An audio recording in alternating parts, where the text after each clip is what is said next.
With 2 weeks to go before the presidential election, Bill Maher is front and center talking politics, religion, and everything else having to do with Decision 2008. You can catch him live every Friday night at 11 p.m. Eastern on HBO's Real Time with Bill Maher and in theaters in his new movie, Religulous.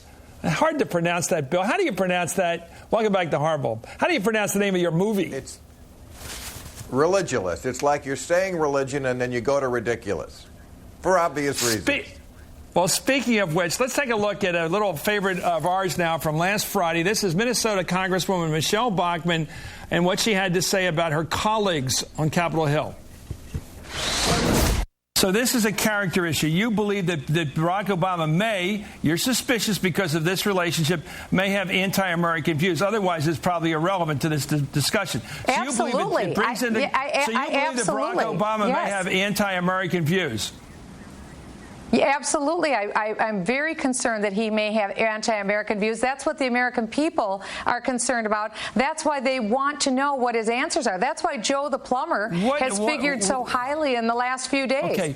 Because Joe the plumber, what I would say is that the news media should do a penetrating expose and take a look. I wish they would. I wish the American media would take a great look at the views of the people in Congress and find out, are they pro-America or anti-America? I think people would love to see an expose like that.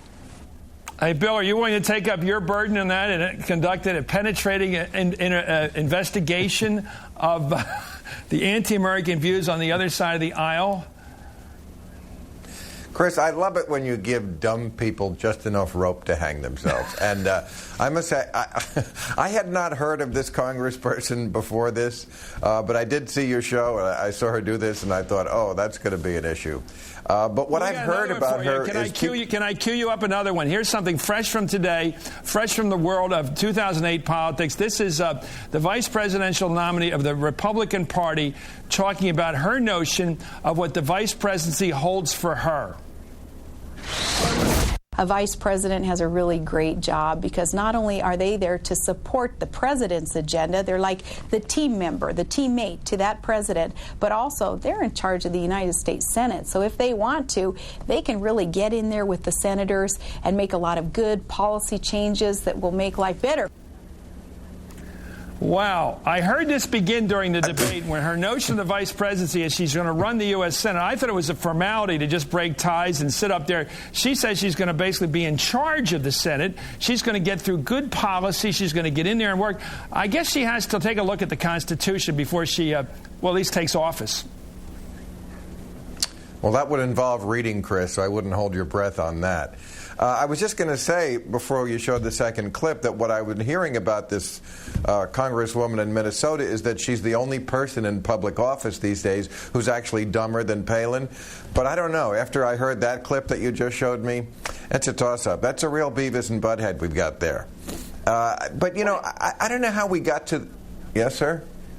I'm just wondering about this rift that's been going on the last couple of days. Maybe it's because of the poll numbers showing like a 14-point spread now for Barack. But in the last couple of weeks, he's a celebrity. He consorts with terrorists. He's a socialist. He's an anti-American. Today, Mel Martinez, he's a communist. They hate America, the liberals. It's getting hotter and hotter. At this rate, 2 weeks from now, I don't know what the accusations are going to be.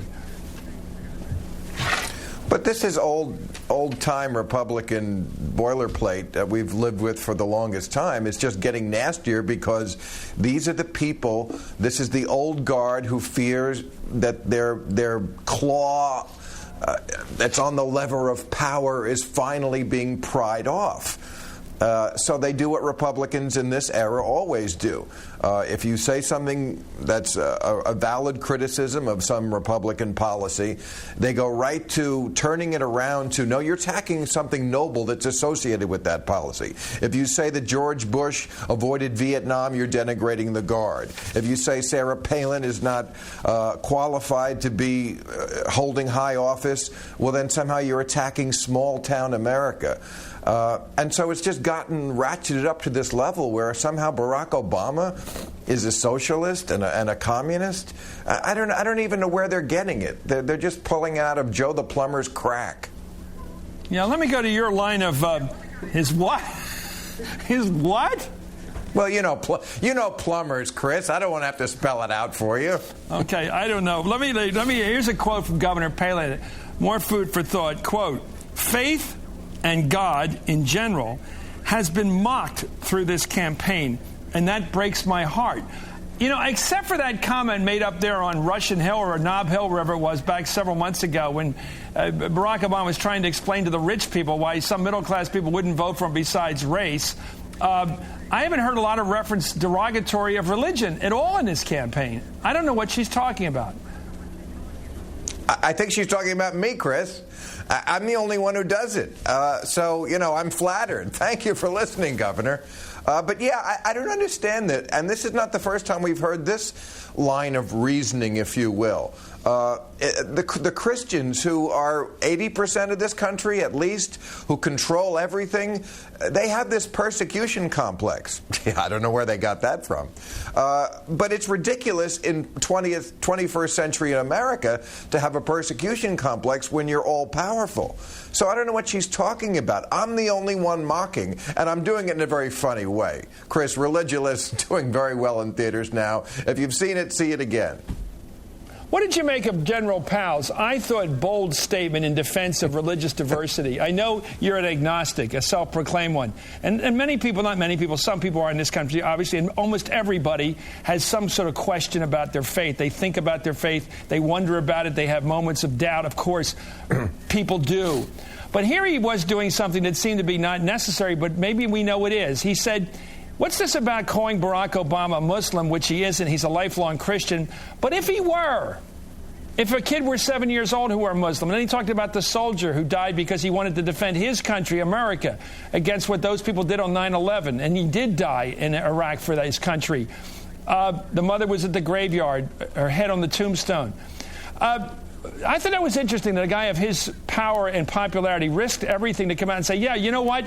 It's okay to be from a real minority religion in this country. It's not just about lies told about Barack Obama. It's about when it's true that somebody has a minority religion. So what? Move on. Well, he can say that. He's not running for anything.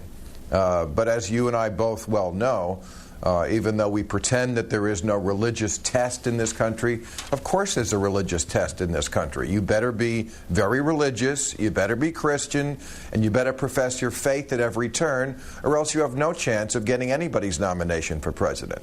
I mean, Barack Obama talks a lot about his faith, and he's supposedly the party that's not that totally into religion. But I hear him do it all the time, and when I hear him do that, all I can think is, I hope he's lying. I hope he's just pretending. I hope we finally have a secular president who's not going to run a faith-based administration. Because when you're faith-based, I'm sorry, it warps your thinking. No offense. Okay. Well, maybe there is